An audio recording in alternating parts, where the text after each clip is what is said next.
Excellent, excellent, excellent. Welcome to As the Expert. With my goal, we exist to support families facing autism and other intellectual disabilities throughout their lifespan.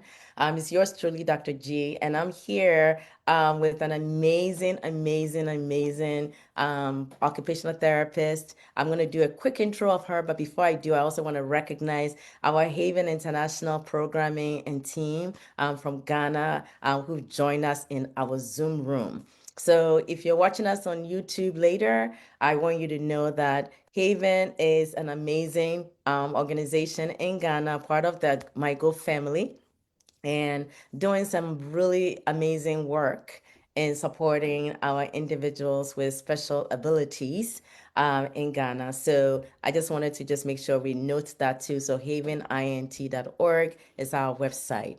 And then, but you're on mygoalinc.org is our other website.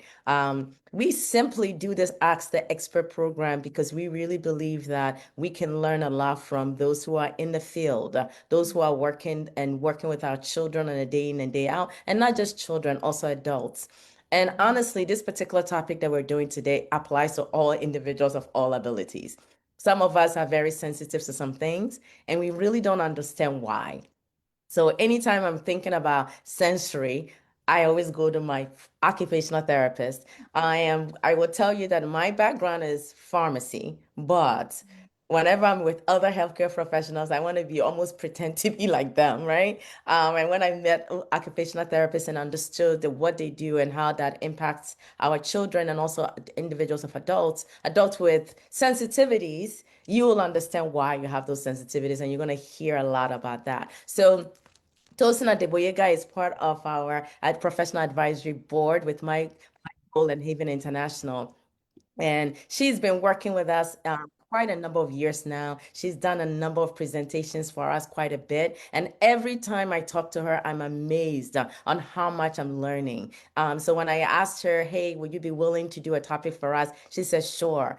So she's going to be talking to us about sensory processing through movement, sensory processing through movement. And I have to tell you that it's a lot to learn. And she's going to do a fantastic job of showing us that. So, Tosin by Adegboyega is her name. She has a Master's of Science in degree in occupational therapy from Stony Brook. She's worked in the field for 20 years. Don't let her beautiful looks deceive you. She works in the New York public school system. She's also the owner of a support coordination agency, and has been doing work in that field for quite over almost 10 years now, with both the adults, DDD, Division of Developmental Disabilities, and also with housing. So you're talking to someone who really can put on multiple hats, jump from one element to the other, and very professional. So I just want to say thank you so much, Tosin, once again for being here. We really appreciate you speaking to our families and all those who will be watching later. If you have questions for us, you're watching us live on Facebook, just post your questions. If you're in a Zoom room with us, you can definitely post your questions as well, and she'll be happy to take that. On that note, welcome, Tosin. Thank you. Thank you very much, Dr. G. I really want to make this as natural as possible, even though it's a presentation. So I am Tosin. I want to thank everyone that clicked on the link to join us on this platform. Because you could literally just put in the word sensory processing into a Google search or look up a YouTube video and find multiple information on that. But you chose to be here. And I think that is very commendable because you do believe that one or two things are going to come across today that you can use to help your person or a loved one to be supportive of them, or even personally to use for yourself. So I am Tosin. I want to thank Dr. G. Dr. G, if you know her, you know she's somebody who really motivates you to be better. You cannot walk with Dr. G and not want to just better yourself. I mean, that's one thing. She has motivated me to be that person. I seek knowledge, but after meeting Dr. G, I knew that I needed to take it to the next level. So that is what she is. I want to thank you for that.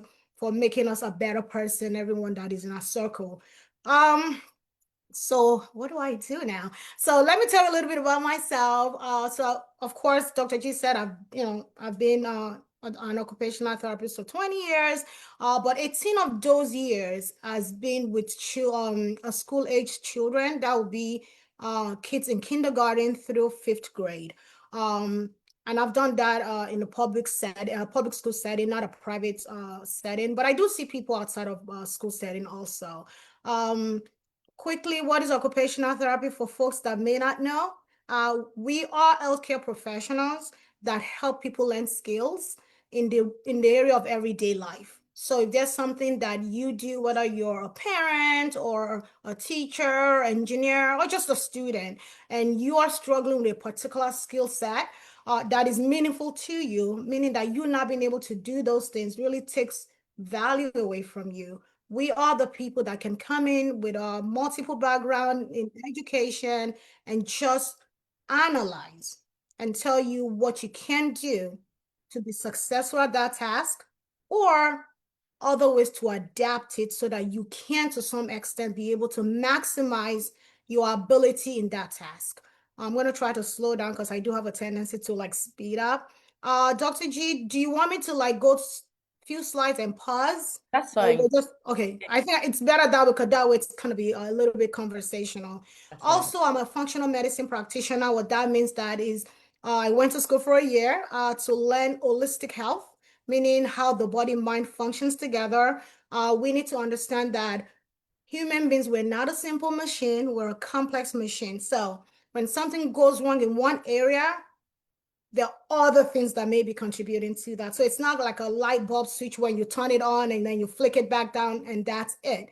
Uh, there could be multiple systems that can impact why somebody may have a headache. So I went to school to kind of like, how to a little bit I already know. So that's what that is with the FDN. And also I dabbled a little bit into essential practice so I can use essential the right way to promote healing and health. So having said that, I want to ask everybody here, when you hear the word sensory processing, is that something that you've heard before, or this is your first time ever hearing it? If you've heard it before, just say yes in the chat. And if this is your first time, just say no in the chat. Let's see. I didn't go too good. Awesome. Very good. I see Dr. G. This is a familiar language to you. Um, all right. All right, awesome. Sarah, good. I see iPhone 4. All right. So it does seem like a few of us are already familiar with that language, sensory processing. It's not complicated at all. It's exactly what it means, sensory process, meaning that processing of your senses, right? But today we want to zone in into something called the movement because we have different senses. You have your vision, your eyes, sense of smell. But today we want to look at something called the vestibular system. But in order not to make it so big of a word, that's why we kind of use the word movement. So I'm going to interchangeably use the word movement and vestibular for today's presentation. All right. All right. Dr. J, I'm trying to move this slide forward and I press it, so it's not going. Just hit the escape button and then try it. All right. Okay. Thank you for that. All right. Not sure why. No. Okay, hold on a second. All right, so All right. Maybe I should do enter. yeah, I did that advance. Just hit I wonder why. It worked before we got on. I know. Just hit escape. Stop share. Stop Oh, share. stop the share. Okay, sorry about that. Share Stop the and then share. okay, cool. Okay, Try advance. do escape. And then go back to the beginning. All right, we're back in. Work for you? All right, awesome. So You have for to the you have to hit share. oh, sorry about that. That's it. You knew this was gonna happen, Dr. G, right? That's good. Listen, it's called technology. It does I that. know. All right, let me go back here. Give it 1 minute. Okay, no problem. Share. Good. All right. Beautiful. All right, awesome. But then I need to do the slideshow. To the left. And all right, we're back in. All right, good.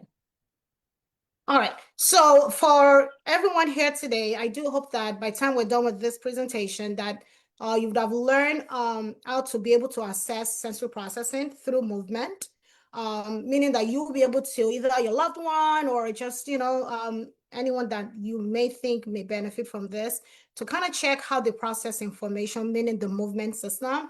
I do also hope that you'll be able to tell the difference between fast and low processing vestibular system.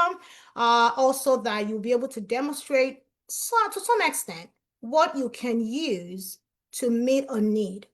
Not necessarily the whole thing, because OTs are trained for that.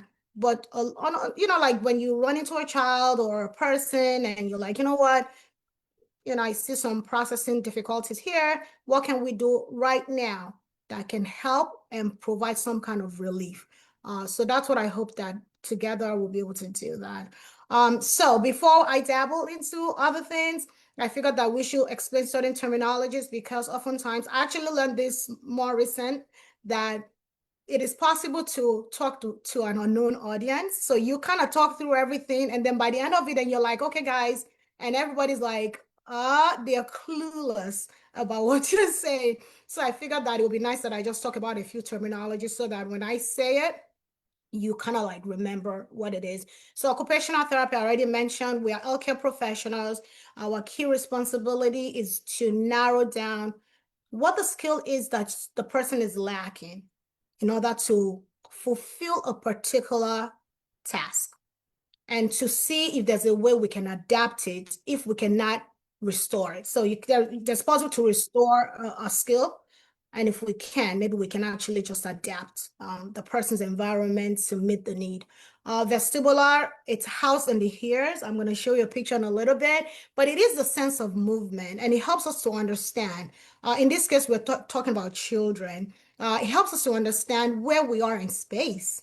So oftentimes when people don't have this system well working and efficient, they will struggle with where things are. And just imagine yourself going through life not actually being confident of where you are, whether you're relative to people or things. So you can make the wrong movement because your sense of awareness is off. So that's what the vestibular system is. It gives people a sense of where they are in space. It is a sense that is housed in the ears, and I'm going to show you a picture in a little bit. Nystagmus, that's just an involuntary movement of the eyes. That is something we're going to look out for as we test the sense of movement. There are other ways to test the vestibular system, but the very simple way that we're going to use today is called the spinning test. So we're going to get to that in a little bit. Sensory diet, it's not food. It's pretty much the information we're going to feed the body or the person such that whatever they're lacking in terms of vestibular, the movement system. So let's say the kid is down, low processing, fast processing. We're going to get that into in a little bit. What are we going to introduce the child to or the person to such that they will be able to kind of fill the gap? That's really what it is. And they are scheduled movements that is delivered, meaning that the therapist or the professional that puts this together have it in a schedule. And the whole point of that is so that the brain can anticipate the movement, and over time, the child can hopefully, the nerves can mature and hopefully pick up, adaptive ways that the body should respond to a given sensation. So that's that. Sensory processing, I did mention it before. It's our senses in terms of what it processes. It comes from the words, easy to know. Sense integration therapy, that I have to tell you, it's a frame of reference. So there are therapists that do not practice this because they do not subscribe to it for whatever reason. And there's certain diagnoses that may not necessarily be, sense integration may not necessarily be the best approach because there's so many different frame of reference in the practice of occupational therapy. But for our conversation today, we are exploring sense integration therapy, which is something that has been tested, tried, backed up by research, that when you follow this protocol, you should get a particular outcome. Can I pause now? Because I said a lot. Do we have any questions? Something someone wants to say in regards to what I just said? No, we're excited for what's Good, coming. awesome. Good. I'm excited too. So why should we even be talking about this, right? Like, why are we talking sensory processing? We could be talking about other things. Well, this is actually common than you think. And so I put the stats there. 80% of kids with autism have a sensory processing difficulty. I mean, it could be disorder, difficulty is interchangeably. So if 80, meaning for every 8 kid that I see that has autism, wow, they have a sensory processing difficulty. That means it's worth talking about and understanding what it is as a parent. That, what does that mean for my child? What does that mean for a kid in my school or just a neighbor? So that's why we're talking about this. It does say 70% of kids with ADHD. I will share an example very soon. Do have sensory processing. And to be able to kind of tweak that out, because ADHD, it comes from at least a big part of its chemical imbalance, and then to now have a sensory processing. So when you have both together, it's like, how do we manage this? So that's one of the reasons why we need to talk about this. The other thing is the fact that 5 to 16% of children, just general population, just typically developing, do have sensory processing difficulties.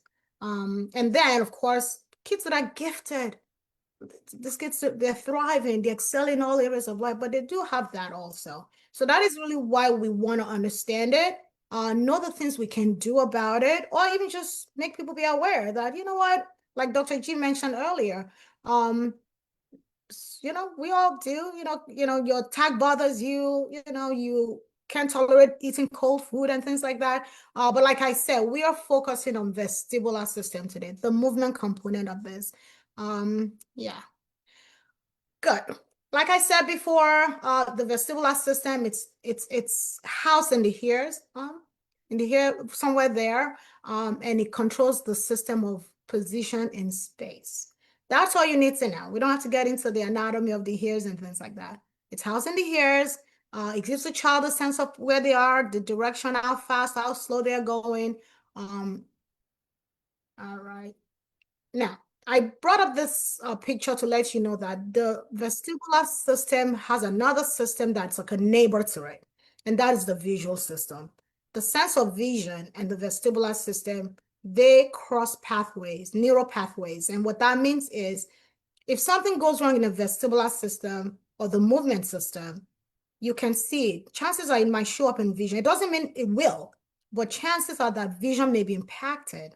And if somebody has a vision problem, chances are that the movement system may be off. And I think that's actually easy because we do see that, when maybe people have visual problems that, they have to compensate in other ways because they may lose balance. Like if you close your eyes and you try to walk and you're trying to walk somewhere you are not quite familiar with, or they ask you to close your eyes and do a particular posture, you may lose balance a little bit. So I just wanted to touch on this because oftentimes when we see kids in therapy, the teacher says, Joe cannot pay attention. So it's the attention they come to us for.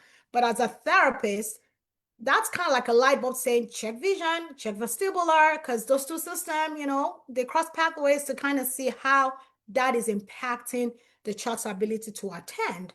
All right, let me pause. Question. Dr. G, I know you always have wonderful questions, so I'm ready to take those questions if you do have it. Oh yeah, no. So thank you for that. So what I'm hearing you say is if you're noting that a child is having some balance issues, pay attention to what else may be going on with them, right? So is this some kind of visual issue from that perspective? So just kind of highlighting that for parents who may be on here. You're noticing that it looks like now what that means like even being clumsy too. Yes, absolutely. And we're going to share, examples of what low processing may look like versus fast, because when the vestibular system, which is the movement system, is down, certain things that we're going to see with that particular population. So that's coming up soon. Yeah. All right. Thank you. Okay, so I'm not going to read through this. I'm just going to demonstrate it to you. So when I see a child in therapy and they, maybe the teacher says, Joey has a hard time maybe just having aggressive behaviors. Because a lot of times with autism, if it's not behaviors, it's difficulty paying attention. that's when besides fine motor skills, right? Meaning ability to write and copy and things like that. So when they come to OT, as a therapist, a way for me to, and I want to demonstrate this to us, to check if the vestibular system is impacted is, so let's say this is the child, I would have the child spin around 10 times. So for a younger kid, I will literally pick the kid up and spin around. It's getting difficult now because I actually get dizzy before the child gets dizzy. The kids are so like, they don't get dizzy. A lot of kids that I see, and I'll tell you why. So I spin them around 10 times clockwise and look straight into the eyes. If the eyes moves and settles in 10 seconds, some literature says 15 seconds, meaning the eyes goes around. That's what I said, nystagmus. That is the involuntary movement of the eyes. So I look straight into the child's eyes and I'm looking for that movement. If it comes to a place of rest within 10 seconds or 15 seconds, that is a child that is processing movement well. That's fine. All right. If I spin the child around, so I do it clockwise and I also do it anti-clockwise. And I'll tell you why. Because they're different part of the ears that's responsible for those movements. So that's why as a therapist, I want to do it clockwise and anti-clockwise. The other thing I want to do is, if it's a little kid, I will position them right to my side and spin them around, meaning that I change it from vertical to horizontal and spin them around clockwise and anti-clockwise, and look straight into the eyes again to see the movement of the eyes. Like I said, if the eyes come to a place of rest in 10-15 minutes, that means the kid is processing movement well.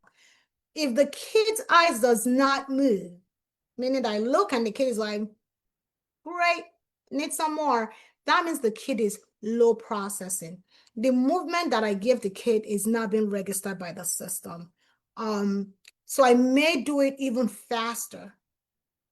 And then I look again into the eyes and the kid's eyes doesn't move. That means that the kid is low processing and slow processing. And we're going to look at what that looks like in a little bit. Well, for the kids that are fast, meaning that information is getting in faster and quicker than typical processing, the eyes would oscillate, it would move, but it would not come to a place of rest within 15 seconds, sorry. All right, let me repeat that. Typical vestibular system is doing great. Within 10-15 seconds, the eyes come to a place of rest. Slow processing, the eyes does not bulge. And these are the kind of kids that after I spin them around and I put them down, they can just walk as if nothing happened. They will not fall. They will actually run and go jump on a trampoline. Doesn't fix them at all. For the fast processing one, the eyes keeps moving and it doesn't come to a place of rest within 10-15 minutes. It takes longer. That's a fast processor. So that's something you can do. Somebody might ask, oh, well, what if the kid is much older? Well, I just have them go around in circle, or I put them on a chair or a swivel chair. Just be safe. We don't want any kid to get hurt. And just swivel them around on the chair for, yeah, and if you have a swing, I mean, if you've been to an OT gym, you'll see all kinds of swings I never knew existed. We can use the swing to make that movement. But in the absence of swings, you can actually just have the kid go around in a circle 10 times clockwise, look, do the anti-clockwise movement again 10 times, and check. So I'm going to stop a little bit if somebody has a question about that. Yeah, I do. Good. I don't know if anybody else has a question. If you do, please raise your hand. I don't want to be the only person asking questions. But so I don't know if you're going to be talking about this yet. What about the kids that like to spin all the time? Okay, we're gonna get to that because it comes from, because now you know a kid is slow processing versus fast, and then we'll see what that looks like. All right, I'm going to the next slide. All right, okay, so I pretty much said that already. They may take longer so when a kid is slow processing, they may take much longer to register information. And so that's the kind of kid that Dr. G was just talking about, that you would see the kid constantly moving, running. Not enough movement will do to settle them. And that is because I give this analogy. Hold on, comment. So For a kid that is slow processing, they are your kid that's spinning, constantly moving, rocking. Because I also tell parents, just think about a cup that has water in it, but the water is this much. It's going to take more a bottle of water to fill it up, depending on how low is. So that's what we don't have. We don't know how low the child is, but your therapist from working with the child will be able to say, you know what? I'm going to have Joey go on the trampoline and jump for, I don't know, 20, 40 jumps, or I'm going to provide a spinning sensation, which could come from whether I swing. They have all this spin disc these days. I don't know if anyone has seen it, but if you type spin disc, it's just something around, the kid sits on it and it gives that rotary movement. That is where your occupational therapy comes in terms of letting you know the kind of movement that fills the child's tank. And some people also explain this slow processing. I just think about it as a car that, runs on gas and the gas is low, yeah, or even almost empty, if not empty. What is it going to take to keep this car going? And what does it look like when the car is out of gas? But I like the water illustration because it's like, well, no two kids are the same when it comes to slow processing. It's a matter of how the behavior shows up. So a kid may come in who is slow processing. I'm going to give you a good example, son. That even though they're slow processing, now you've done the test, you know that your child is not fast. They're slow, meaning that information is taking longer to be registered, and so the kid is craving. But some kid will crave movement. He have the running and jumping, but some kid will not. They will default to their tactile system, which is the sense of touch. And those are the kids that hit. They hit or punch it because the way they're trying to seek that feeling of sensory is through their joint and muscle, not necessarily through the vestibular system. So when I see a kid like that and the teacher says, oh, Tosin, can you just take a look at this child and tell me what you think? And the kid comes and I say, oh, kid is slow processing. I'm able to explain to the teacher and say, look, the kid is slow processing, but they're not seeking vestibular information. They are accessing their tactile system, which is the sense of, which is in the joints. No, proprioceptive is joint. Tactile is skin. So when the kid is constantly on the floor, rubbing on adults or teachers, or only when you squeeze them, that's where you're like, oh, when I squeeze the kid kind of like calms down. That is the sense that they're compensating with. And so we want to schedule a sensory diet. I talked about that before. It's a series of activities that the professionals put together in order to fill this child's tank or fill the kid's cup. Are we good? No, that's really good. So I guess I'll summarize for adults here. So for some of us who don't like to ever sit, does that mean that our system, we need that? Because in all honesty, what you're just saying is that we see some of our children, right, who are constantly running, and they'll run in from one end of the room to the other and almost like hit the wall while they're doing it at it. And for as a parent, you're fearful that they can get hurt. So what I'm hearing you say is that you're probably looking for that sensory input by doing that. Yes, and that you need a professional.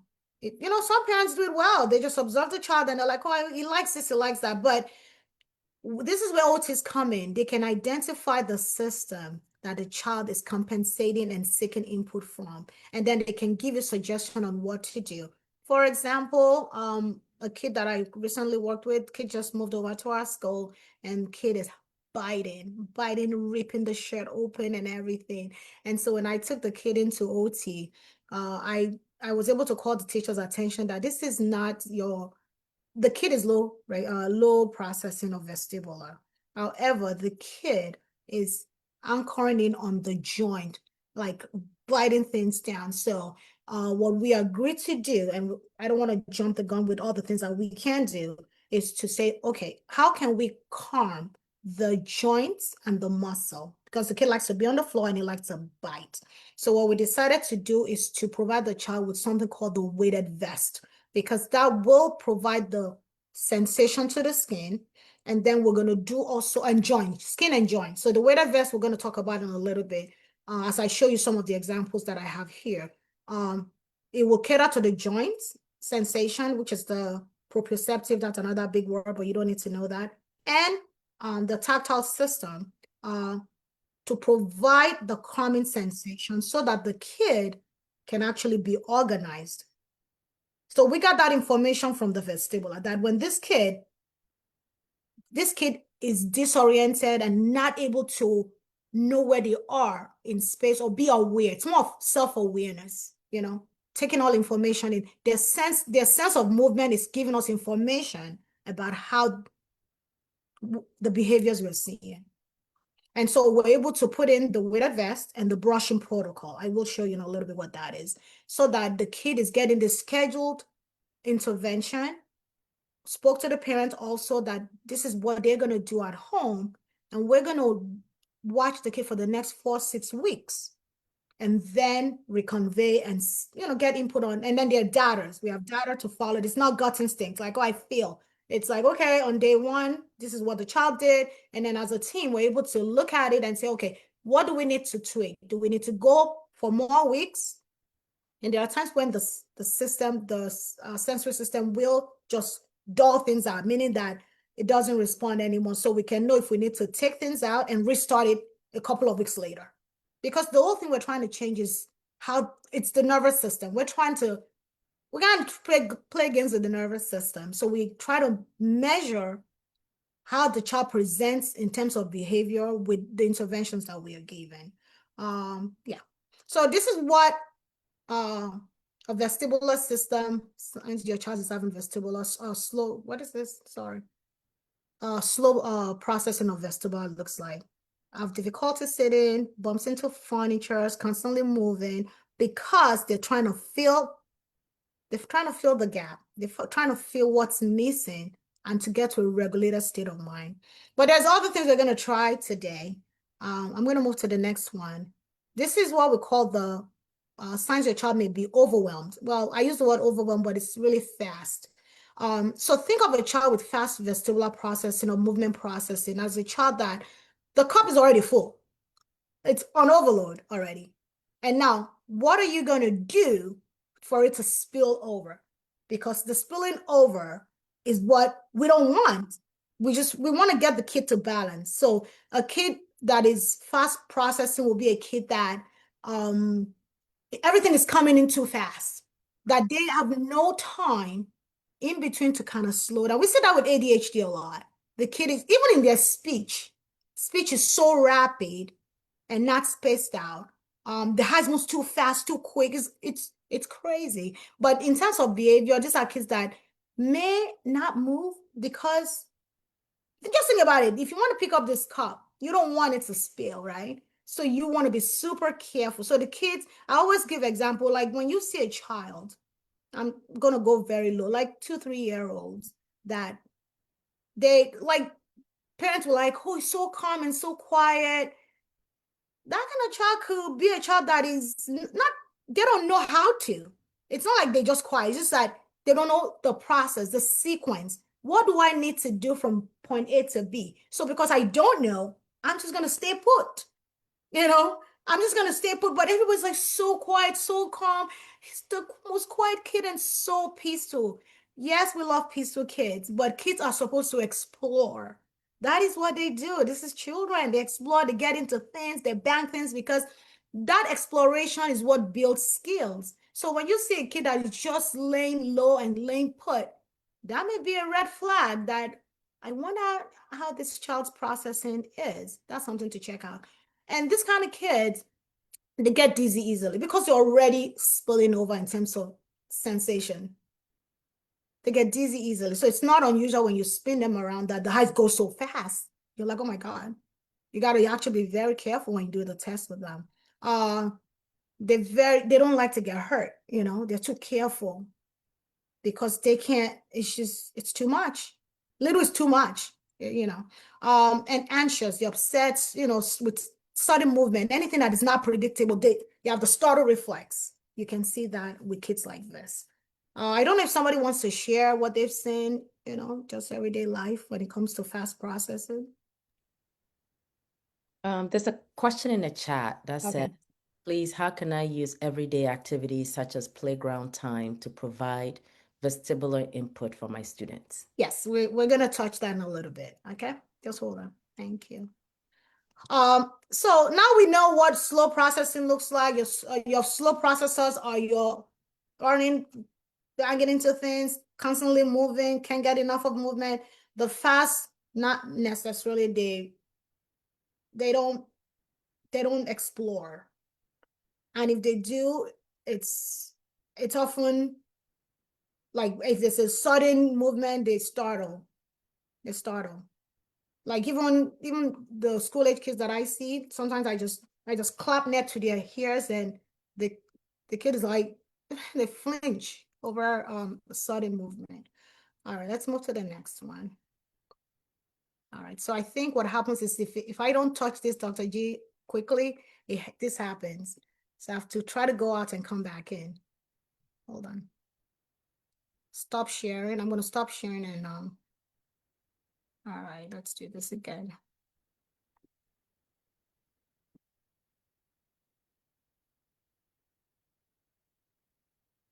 All right. I think so, yeah.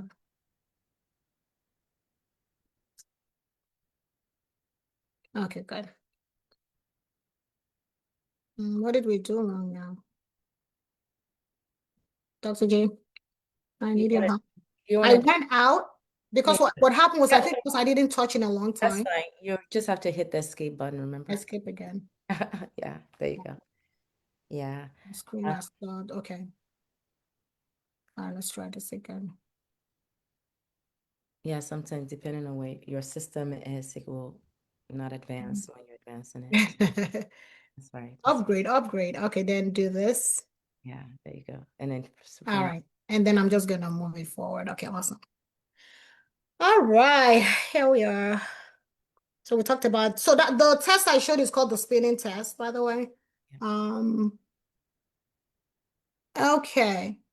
So options. So for our slow processors, your therapist may be able to identify based on the test I just told you, because you're just doing the simple one where you just spin around clockwise and anti-clockwise. The therapist is able to put them in different positions to kind of see what part of, because the different part of the ears, the vestibular system controls certain movements. So but in terms of exploration, for the person that just asked a question about what can I do at the playground that can help? So when you see a kid that is slow processor, we know that the kid needs movement, but they need fast movement, right? Because they are low. So we want to fill them up. So it's a matter of the intensity of the movement, whether you're doing it vertically or you're doing it with a swing that goes around in a circle. What I typically do in a situation like my school, I don't have a swing.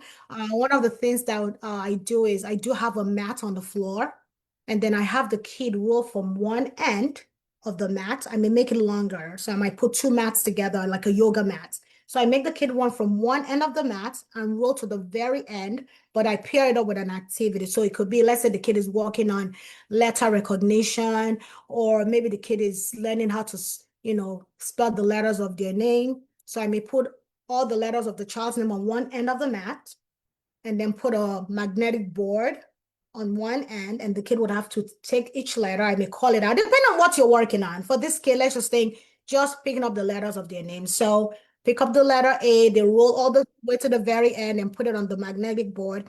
What I'm doing is I'm creating a rotary movement because rolling involves circular motion since I don't have a swing. But also I'm tying the vision. Remember the visual system and the vestibular, they cross pathways. In the process of rolling and visually tracking things, they're getting both input. So they will have to go spell their name on one end. If you're at a playground and they have a swing, you can do the vertical movement, but remember, it's got to be fast. That's really what it is. The intensity of it is what makes the difference. When you're working with a kid that is fast processing, you want to do a rhythmical, slow movement. very predictable. Remember, the kid, they're already on overload anyway. So anything that's puts them way off, it's probably going to just make them startle and frightened. So you want to do slow rhythmical. I think the only difference is knowing whether you're doing vertical or you're doing horizontal movement. I think that's something that your therapist can help you tease out, or you yourself can just pay attention to the child and see how the child responds. Maybe when the kid went on it, I said do it for like 7 hours to 7 minutes, just for sensory input, 7 minutes of slow rhythmical movement for the fast processor, or fast, quick movement for slow. So that's how you go about that. And if you're opportune to be in a sensory gym that has all the bells and whistles of sensory, hey, go above and beyond, because we have all kinds of swing. I'm going to go back so you guys see a few of the swings that we have in therapy. They're really cool. My first exposure to swing, I was like, whoa, who knew this existed? We have platform swing, we have a net swing, and we have the bolster one, all kinds of swings that you've never seen. It makes it really cool. But yeah, that's how you address that. Let's see. Any question? Let me just questions. So you can go forward because maybe the question that we Okay, may. so I just want to share with you a few of the things that I've done. Let's see if I can make this bigger. Okay, so this is one I did for a classroom, but also I share with a parent. So I'm able to just kind of put a little disclaimer of what we're doing. So I would explain that, a lot of the kids I've seen, I would say in my practice of OT, very few fast processors have come around. I gotta tell you, a lot of our kids that we see are slow, and you would see that those are the kids that, to some extent, they're not potty trained, because it takes a long time for them to even feel that they're, like they need to go, because they're slow processing of a sensation, which may be showing up whether even in the pelvic floor. So this particular one is AJ, and I just kind of explained to the family what sensory diet is and how it's a team effort, that they need to be part of the process. I did explain to them that when I saw their child in therapy, this is how they present. In some cases, I'm able to detail and put like specific things that the kid did. A case in point, there was a kid that actually, the kid has an ADHD diagnosis already. And so when I saw the kid in therapy and I provided the sensory, but I already did the spin test, so I knew the kid was slow processing of vestibular. But I had to come up with a sensory diet for that child. So what I did was, since we don't have that much in my school, what I did was the kid did a lot of climbing, crashing. So I did a lot of the kid will pick up a letter off the wall and jump from a platform into a bean bag, just to kind of cater to the sense of the tactile system, which is the sense of touch, and then joints, which is proprioceptive system. So I make sure the kid will climb and crash and then roll on the floor to complete a task. I did that for 7 minutes and the kid was not organized. So I had to do it for 15 minutes. I doubled it for me to actually get a kid that was calm and ready to learn. I bring up that example because that kind of helped in the whole treatment intervention, because I was able to tell the parent, like, yes, your child, we don't diagnose, but based on my um my experience with the child, the kid did not respond to the vestibular input readily. It took doubling the time on the movement part of it for the kid to actually settle to learn, which kind of confronts that this is a chemical imbalance when it comes to the ADHD. So I immediately changed my strategy with that child, that yes, we're going to do movement, but I needed to pull in other things that the kid, we had to do strategies.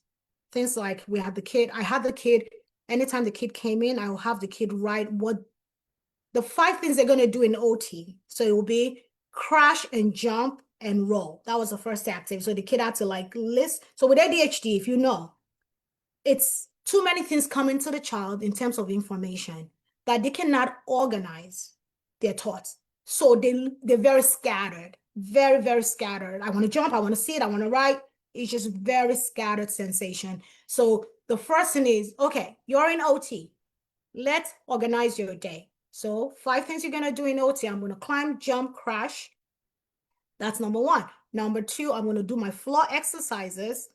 Some time ago, I did a reflex integration here. So the kid will do one of those exercises, maybe rocking horse exercise or other things. That's 2. Then the kid is going to write from the board. That's 3. The 4th thing is the kid is going to wrap up with other things that they enjoy. So the kid always likes the sandbox. So the kid is going to do the sandbox. And now the kid is going to walk back to class, not running. And that is how we were able to address the need. Yes, there was a sensory component in terms of sensory processing, but the kid had other issues that the kid was dealing with, which was the ADHD component that required a time management strategy.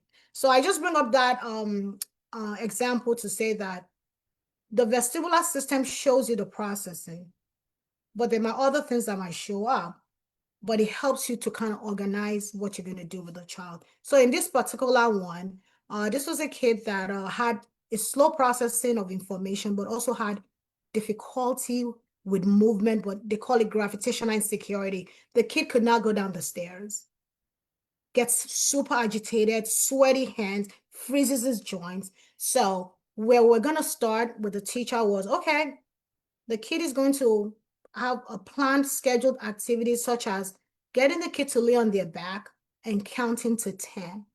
Then we're going to roll to the tummy, which we call proning therapy, for another count to 10. And then they're going to roll. My long-term goal for the child is to roll. Remember, I'm trying to activate the vestibular system and also the visual. But the kid cannot roll because the kid is still scared to move. Super scared to move because they don't understand their position and space. So this was what we did, and then eventually proceed to crawling. And of course, you always have to wrap up a sensory intervention with some kind of functional task. So the last activity that you see there is to be able to complete a puzzle.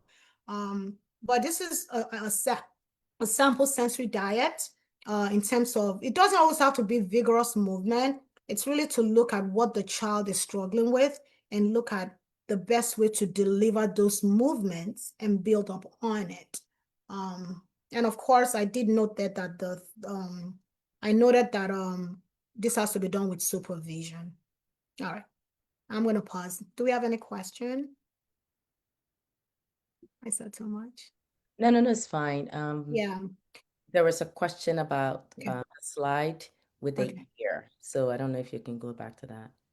I have to escape and then go backwards. Go back to the slide. Slide. She said slide with the ear. Somebody had a question about the slide that had the Oh, picture. you want me to go back to that? Okay, hold on. I'll go back. That's where the vestibular system is housed. Dr. J, I keep having issues with my stuff going. Because you zoomed it in, so you're gonna have to. Oh, that's why. Okay, that explains that. Oh my. Okay, let's find it here. All right, good. Yeah, we are. The next one. Good. Oh, The next one. all right, hold on. The ear one. I think no, one more. Right here. Yeah. Good, awesome. All right, good. What's the question? Ms. Jean, do you have a question on this? You have to unmute. Okay. Now I'm just trying to think how it all works together. Okay. Because as I, oh, where's that sound? So as I see the vestibular system is, Go ahead. it's about hearing. So if you're out, so I'm asking if you lost your hearing, would you be able to function as well? As much? Your question is if the person has a hearing loss or any kind of problem, will they be able to access the system? Yes, I think that was the question. Okay. Well, it's not unusual that if you have some level of hearing loss, that your vestibular system will be compromised to some extent. It's not unusual to find that because the system is already, it's kind of like, okay, if somebody has difficulty seeing, will they be able to copy? Well, it could be, not necessarily though, but if you have some kind of hearing loss, and I think a lot of times, like we OTs, not in a school system, but in a clinic setting, one of the things we're going to make sure is that the kid's physical is cleared, meaning that kid doesn't have any hearing loss, kid's vision has been checked, that the kid is doing routine wellness check. Because it's easy to say it's a vestibular processing issue when the kid actually has a genuine hearing loss. So I thank you for that question. I would always say just make sure that you check with the practitioner, the kid's doctor, pediatrician, to make sure that the kid doesn't have any hearing loss, because it may explain what you're seeing and not necessarily vestibular sensory processing difficulties. Yeah, thank you. All right, awesome. So there are a few questions in here, but I think if you want to finish up your slide, then Okay, we good. All right. Thanks Q&A, for that. just because somebody might ask a question that you're going to cover. That I'm going to touch Yeah, on. because we are 10, So, we're okay, 10 good. minutes to 4, so. All right, I did put another one here, just another sensory diet. Well, I think that's the one I actually explained that I was telling you that I had the kids. So if you look at the activity, it says the students demonstrate skills such as, okay, well, my objective was that over time the kid will be able to better attend and use bilateral hands, because what happens with vestibular is, just think about it, it's your sense of position in space. So if the sense of position in space is already compromised, difficulty will show up with certain activity that you're going to do. Meaning, okay, let's say the kid is supposed to copy. We understand that when we're copying, you always have to move your eyes or turn your head in order to retrieve information. When we see kids with slow or fast processing difficulties, they also come with difficulty with fine motor skills and writing tasks, because what is it about human being that does not involve movement? Let's just think about our students. Think about the students that we see in everyday life.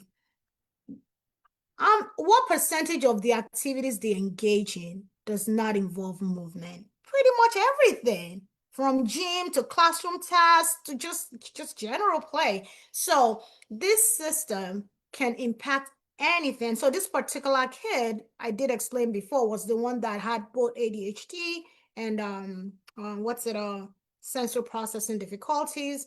But the way we were able to navigate that is to have all this scheduled. I said, crawl, weight bearing on the floor to go pick up the puzzle, roll on the floor to bring it back the piece.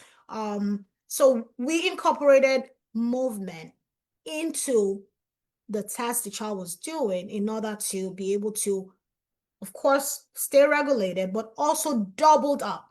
I doubled up the sensory input time in order for me to be able to get the kid to attend. But the interesting thing is, I don't always have that kind of time.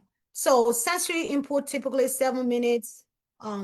You have them engage in it. If I double, that brings me to 14. Now my session is down to half because I only have 30 minutes with the kid.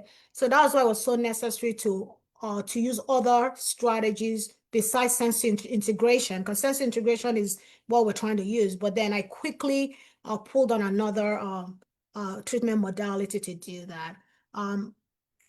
Next.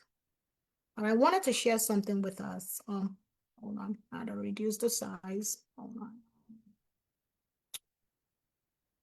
Okay, so I talked about brushing, right?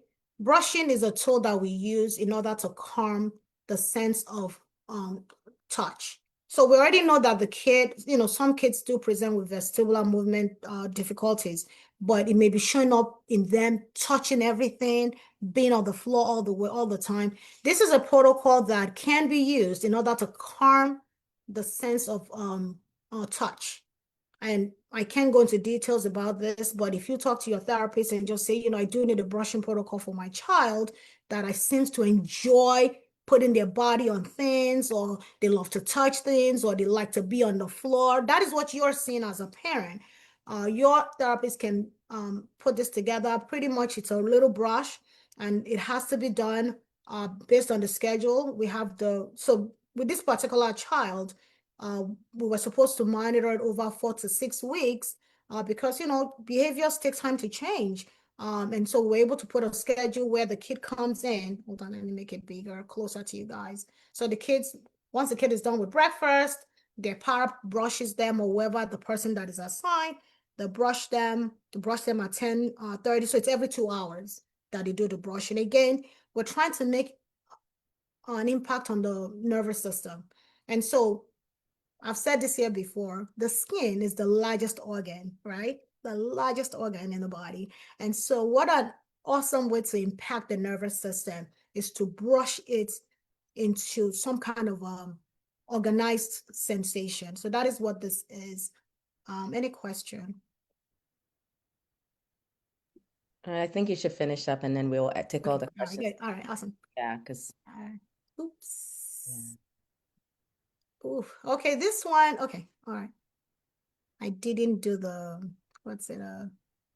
Let me go. All right, here we go. One more. So this is the weighted vest. I talked about that before, that depending on what senses the child is compensating with. So the weighted vest is something that it's on for 40 minutes and 20 minutes. It's a vest. It just has weights in it. And your therapist can help you determine how many weights your child needs. So typically it's 5 to 10% body weight. So if the kid is like 50 pounds, you're looking at something between 4 and 5 pounds weights that they will stuff the vest with. And the kid, when they come into school, they have it on for 40 minutes. Teachers typically use a timer, and then they have 20 minutes off. We always try to say, okay, start at like 9 o'clock. So by 9:40, the child takes it off for 20 minutes and it's back on. And then we have a schedule for home also, so that when the kids comes back from school, the parent repeats it. And we do that for like 4 to 6 weeks to kind of see if the system will respond. And so what we do is, so in the beginning that we've done the vestibular testing, which is the spinning test, 6 weeks in, we will repeat that test to see how the vestibular system is doing now. Because then you have a pre and a post. So it kind of tells you, okay, are we moving forward? Are we staying the same? Do we need to tweak something? But the weighted vest is one of those. I did put a data sheet here, you know, pretty much it's kind of a way to keep us responsible. So maybe day one, the kids comes, we're like, okay, is the kid doing okay? Were they the same, or it was just a bad day? And so we try to find if there's some kind of, progress being made, or things are very scattered. It's really a way to keep teachers, therapists, or even parents paying attention and not just using gut instinct. So easy to say it's not working when we don't have any data to show. So this kind of keeps everybody responsible in that regards. Next. All right, let's make this smaller and then we'll move forward. All right, I think I always have to do this with this. I did that already. All right. There is one, hold on. Okay, so there's something called the tapping. Who has heard about that before? The tapping. It's an occupational therapeutic tool. Other practices use it, but we use it in therapy too. If anybody has heard of that, you can just, put into the chat, yes, no, kind of get a census for if I'm talking to a known audience or not. All right. No, I'm gonna assume that since nobody's responding, maybe. I responded no. Oh, I you don't, did? no, I don't Great. think people know about it. No. No, Everybody no. say no. No, okay. All right. So tapping is a therapeutic tool that OTs use. It's not just for our practice, but it's a combination of cognitive behavioral practice, meaning that certain words are said in regards to a behavior, and then you tap on certain acupuncture points. So it is some level a sensory integration technique. It's just that it encompasses two different model of practice. And so I'm going to share with you, one that we did recently. I don't know if I'm going to be able to get this document to you, but just know that it's a therapeutic tool that we use in order to shape behaviors. So how do I use this as an OT? So I've known the kid is slow processing or fast processing. They are showing certain behaviors that we saw, whether they're constantly running, speeding, jumping, or they're just afraid to move and just in their own skin. So as a therapist, I have to be aware of the energy that I bring to the room. So there's something called co-regulation, meaning that my energy can rub off a child. So before I even start my therapy with the child, I get to tap. And there are very specific acupuncture points in our body that you have to tap on. First, this is one. You tap 10 times, and I would say certain things. So let's say, John, let me show you an example of a kid that I use this with. I'm coming. So I did mention that we have to tap on ourselves to co-regulate. You don't have to. If you feel like you're in a well-rested state of mind, you don't need to do this. But for the average therapist who is overwhelmed, has a lot on their plate, and now there's this kid coming with a lot of behaviors, and you're like, here we go. Hold on, I'm coming. Okay, no, we'll go back. All right. Is there any way to bring this up? Sorry. Okay, good. Let me walk you through this. So there's a young lady that I saw over the last week, and the kid, not on therapy, it was just one of those sessions. She's low processing. She used to be my student. And the kid literally would almost like wet themselves because they're so low processing that by the time they're ready to use it, the kid is ready to use the bathroom, she's already like peeing on herself. So what we're able to do is to put into the IEP and just note that she's slow processing of information. When she needs to go to the bathroom, she's already in third grade. The teacher should let her go. The teacher doesn't have to say, wait till I'm done with my class. So we're able to put that into the IEP that this is the state of this child. But the kid continues to have a lot of behaviors, particularly when it comes to when they're doing math or English. So they would like pull me back in and said, okay, Tosin, what can we do with this child? And I actually introduced them to this tapping, which means that I pulled the kid to the side of the class.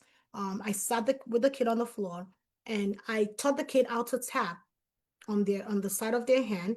So they tap 10 times, and then they go straight to the middle of these are acupuncture points, by the way. And then if you look through this, the whatever the tapping points are, it kind of explains to you each body part, what emotions are attached to that. So this is a self-help tool that you can use whether the child is verbal or non-verbal, because you can tap for the child or the child can learn to tap on their own.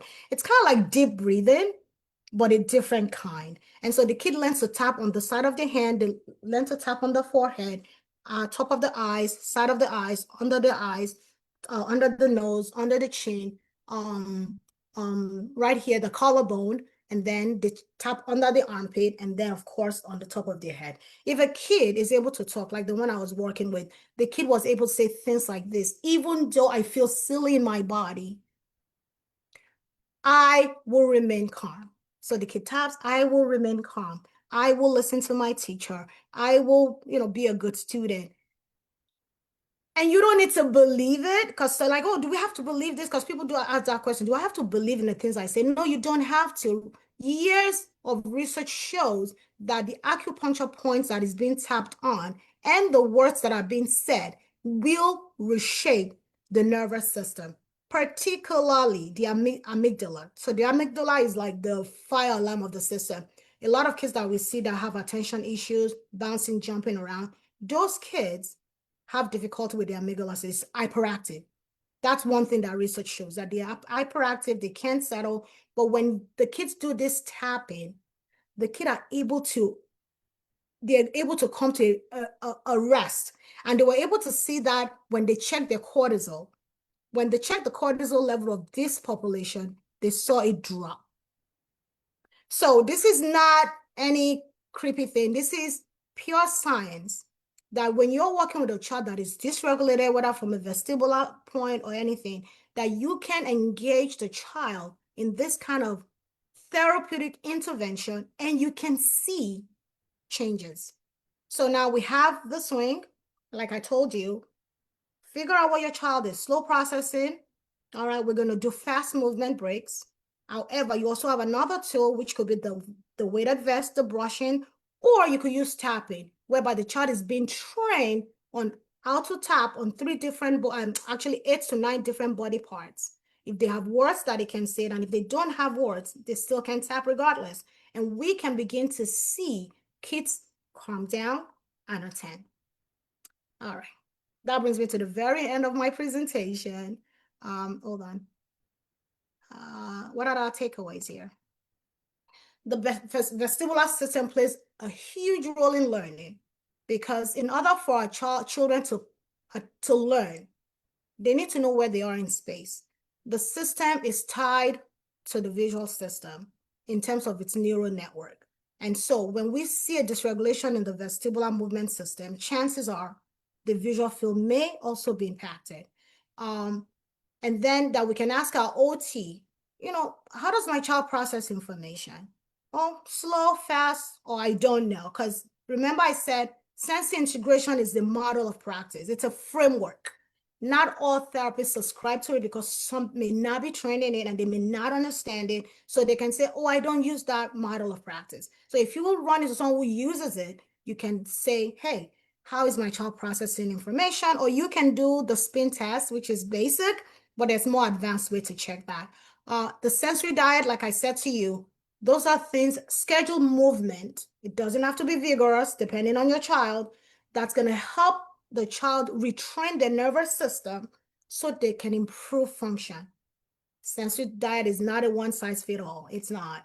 There's a sensory diet. My child uses it, you can use it. No, it's geared towards the child and what the sensory needs are. And self-regulation tool, the one I just shared with you, use it, because I'm telling you, it works. It works. I have done with a couple of kids. I have brought into classroom. I run 2 groups in my school right now, at least for the school year. And what we do is we all tap before we get into anything. We tap the emotion. So if the kid is aggressive or just constantly moving, say Joey is restless. Joey is feeling silly in his body, but Joey can remain calm. Joey can be a good student. Joey can make good choices. Joey chooses to be on green, right? We say all the positive, but we must always say what the negative is before we say those positive, while we're tapping on the acupuncture points. And we are seeing things turn around. This is not made up story. So I hope you've gained 1 or 2 things into this presentation. Wow, that's a lot.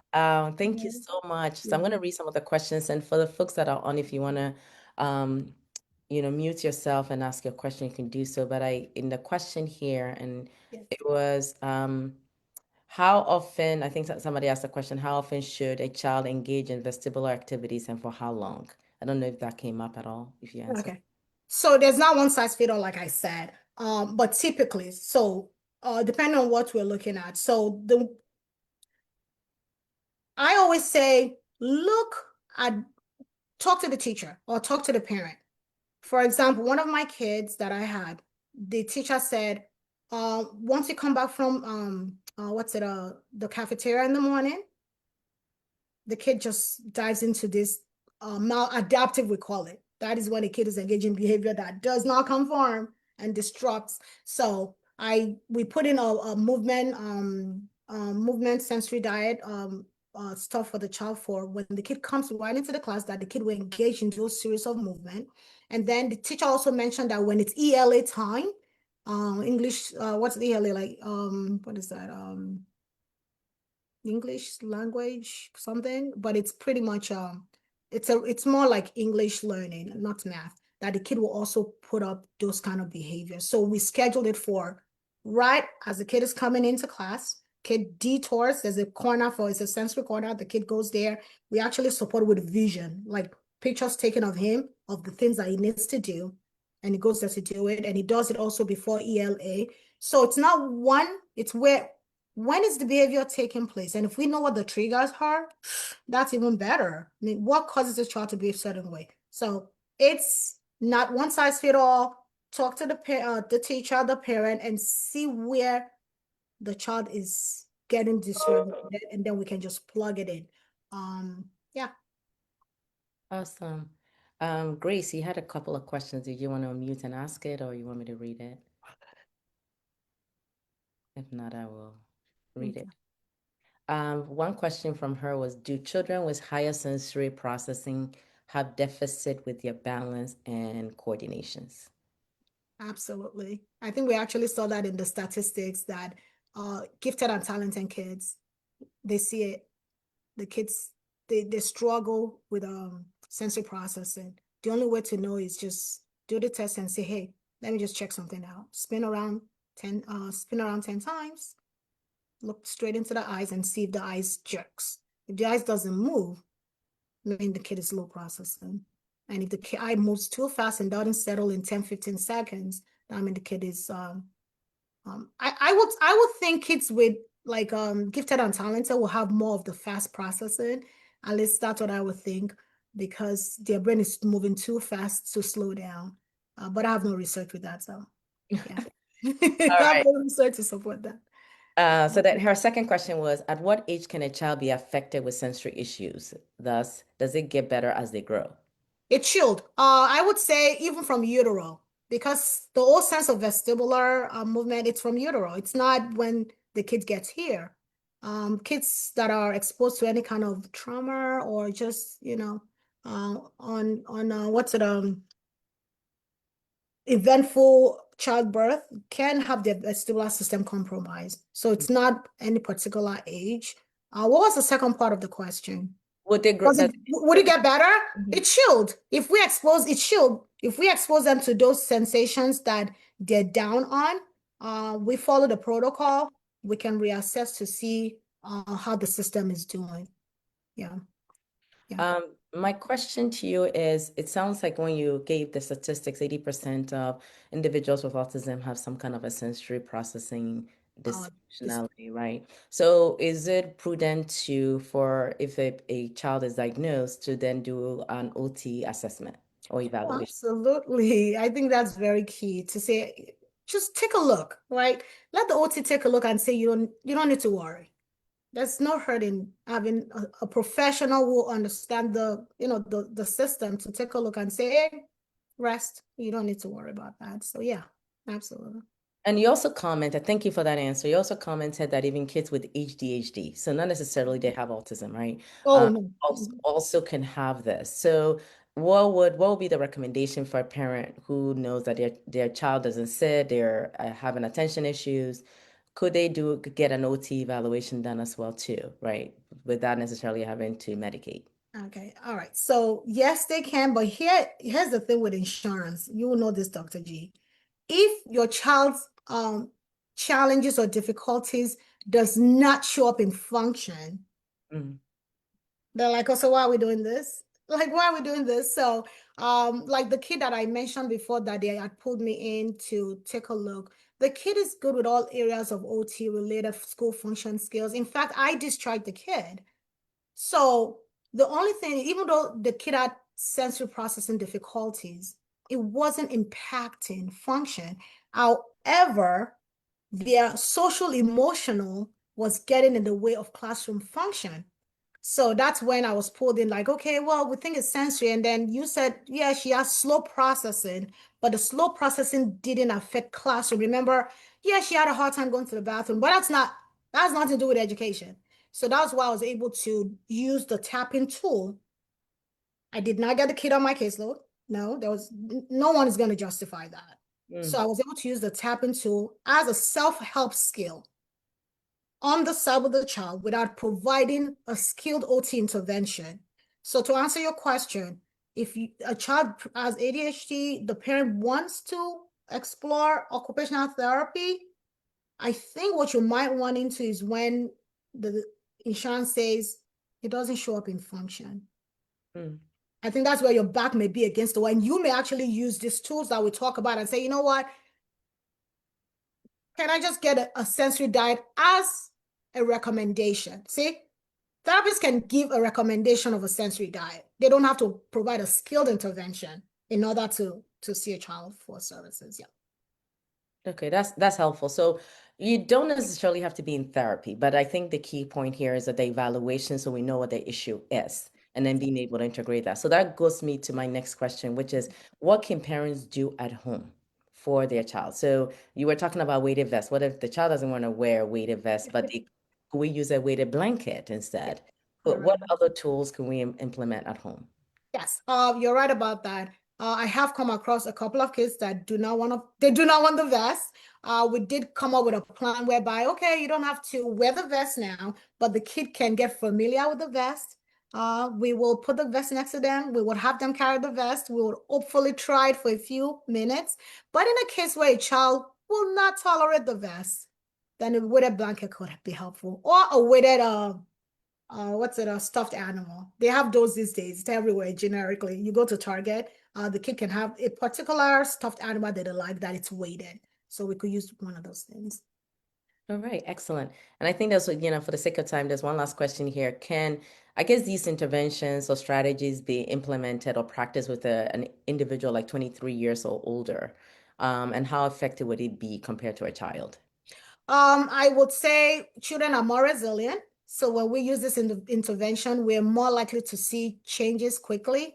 With someone who is much older, things are harder as you get older. Can be effective, but you may not see the recovery or the gains as quickly as you would see in a child.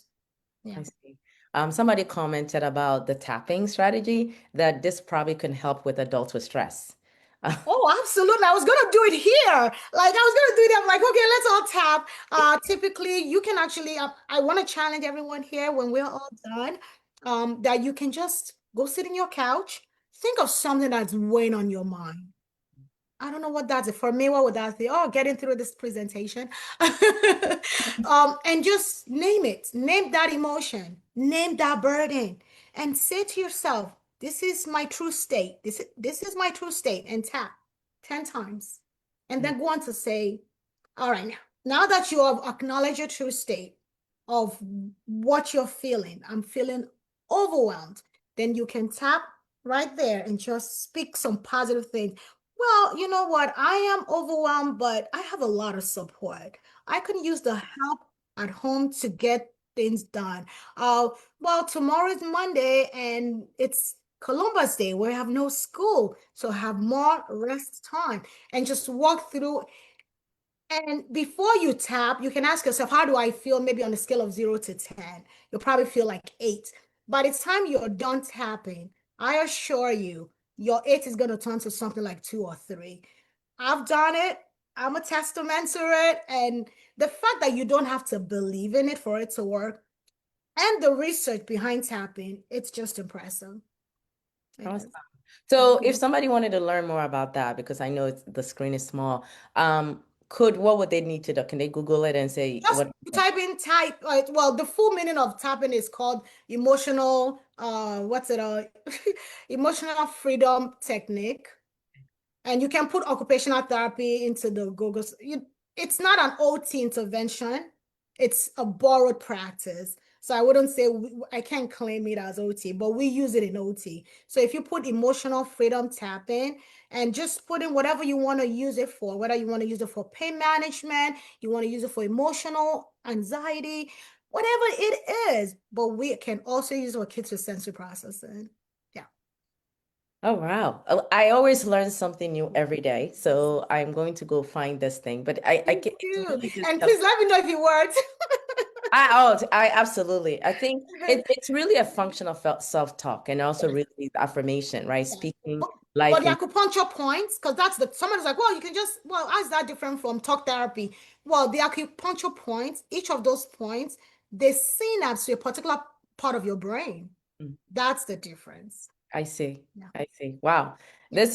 Okay. Miss Jean said she found it on Google. Very good. Because she's like, you know what? It will help adults with stress. And I think for parents who are listening in and also for teachers, she gave a very powerful example of that kid that's coming into your classroom. And they come with a lot of energy. And you're just already anxious about them walking in. So this is definitely really good to be able to illustrate that. And then for us parents, it's like 2:30, 2:45, kid is coming home. So I just literally need to reroute my brain and be ready for what will come through the door. And sometimes a lot of energy, sometimes they're quiet. So these are tools that we can implement. Thank you so much, Tosin. A fantastic job done. Like you said, we get better and better every day. Yes. With presentation, and you did it yourself. I didn't have to advance the slides for you, so you did great. Thank you. We want to just thank everybody that joined. If you joined us virtually, we have a link here for you to fill out your evaluation, so we can kind of learn a little bit about what are some of the takeaways for you, right, from this presentation. This will also be available on our YouTube channel later, so if you want to go back and look at the specificity of some of the information she was sharing, certainly be that.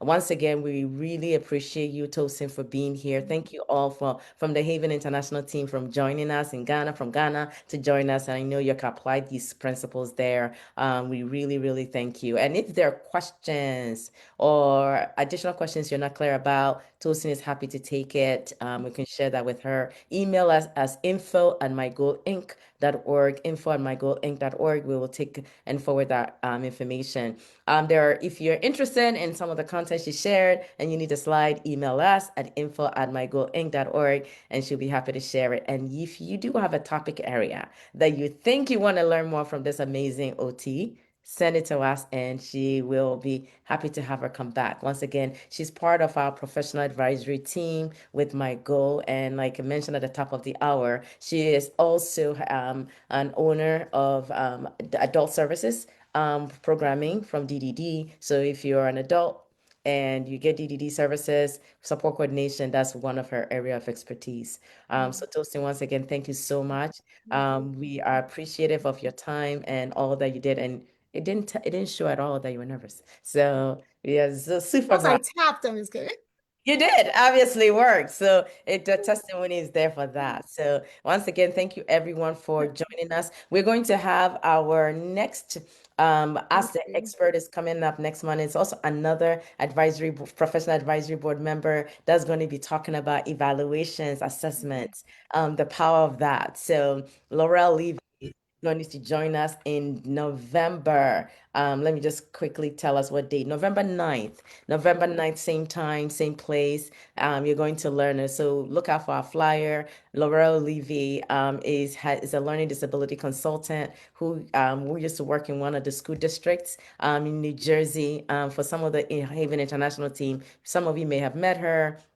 Thank you, Nife, for sharing the slide if it comes up. For us, double click, it's taking a hot minute for it to show up. But Laurel is going to be talking to us about that. So please come because this is coming up very soon. So yeah, can you move it up a little bit? Perfect. So that's Laurel as the expert. Can you move it up? Yeah, perfect. It's the basics of assessments and evaluations. The basics of assessment and evaluation. Very, very important because it goes back to tie into my question earlier to Tosin about the importance of that. Because we start this journey and we get these ridiculous, sometimes I call it ridiculous diagnosis, and we don't know what the heck to do with these things. But this is so important to us. And then, of course, in October, at the end of the month, we will be doing this month, I'll be doing my empowerment moment. Who knows what topic I'll pick up? Because it's so important and we do that. And then of course, coming up November 15th is our annual gala event. If you're in New Jersey, you want to join us, it's called Seeds of Greatness. Seeds of Greatness. And so Saturday, November 15th at 7 p.m. Proceeds of this programming goes to support all the things that we do, My Goal and Haven International both. So we just want to put it out there. Check it out on our website at mygoalinc.org. You can get more information. And for those of you who are in Ghana and wants to learn more about our programming, havenint.org.